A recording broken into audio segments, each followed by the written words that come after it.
அதுக்கு தேவையான பொருட்கள் 2 உருளைக்கிழங்கு, 2 பச்சை மிளகாய், 1 இஞ்சி, கொஞ்சம் பூண்டு, 2 வெங்காயம், 1 கேரட், கொஞ்சம் பீன்ஸ், 2 ஸ்லைஸ் பிரெட், கொஞ்சம் கொத்தமல்லி தழை, பாதி குடமிளகாய், 2 ஸ்பூன் கார்ன்ஃப்ளவர். இப்போ உருளைக்கிழங்கு பாயில் பண்ணி எடுத்துக்கலாம். வெஜிடபிள்ஸையும் வாஷ் பண்ணி கட் பண்ணி எடுத்துக்கலாம். வாங்க.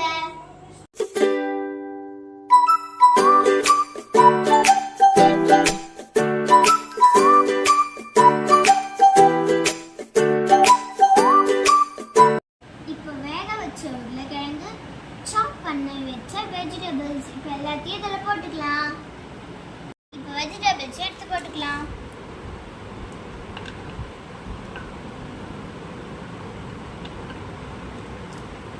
இப்போ ஆனியனையும் சேர்த்துக்கலாமா?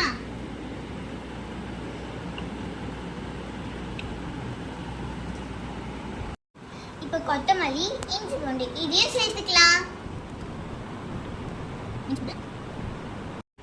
இப்போ டேஸ்ட்க்கு ஏற்ற மாதிரி உப்பு போட்டு நல்லா மிக்ஸ் பண்ணிக்கலாம். இப்போ நல்லா மிக்ஸ் பண்ணிக்கலாம். வாங்க.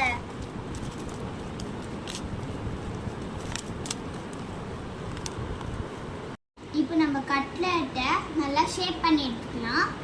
அதுக்கப்புறம் கார்ன்ஃப்ளவர்லையும் பிரெட் கார்ன்ஸ்லையும் நல்லா கோட் பண்ணி எடுத்துக்கலாம்.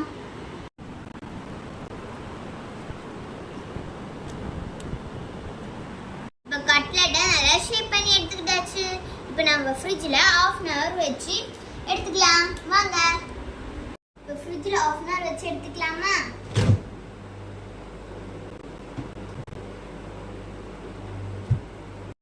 ஃப்ரெண்ட்ஸ், இப்போ ஃப்ரிட்ஜில் வச்சதுனால கட்லெட் நல்லா செட் ஆயிடுச்சு. வாங்க இப்போ ஃப்ரை பண்ணி எடுத்துக்கலாம். ஃப்ரெண்ட்ஸ், இப்போ ஒவ்வொரு கட்லெட்டாக எடுத்து போட்டு ஃப்ரை பண்ணிக்கலாம். வாங்க இப்போ கட்லெட்டை ஃப்ரை பண்ண வச்சுக்கலாம். கட்லெட்டை போடுற உடனே நீங்கள் மீடியம் ஃப்ளேம்லேயே வச்சுக்கோங்க. அப்போ தான் உள்ளே இருக்க காயில் வேகும்.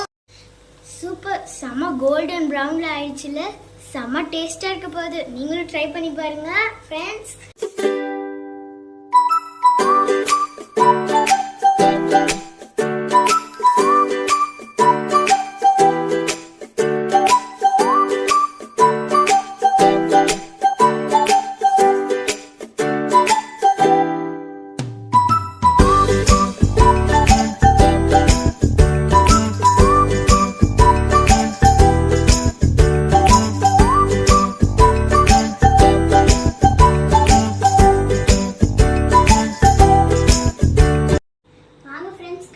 கட்லெட் நல்லா ரெடி ஆயிடுச்சு.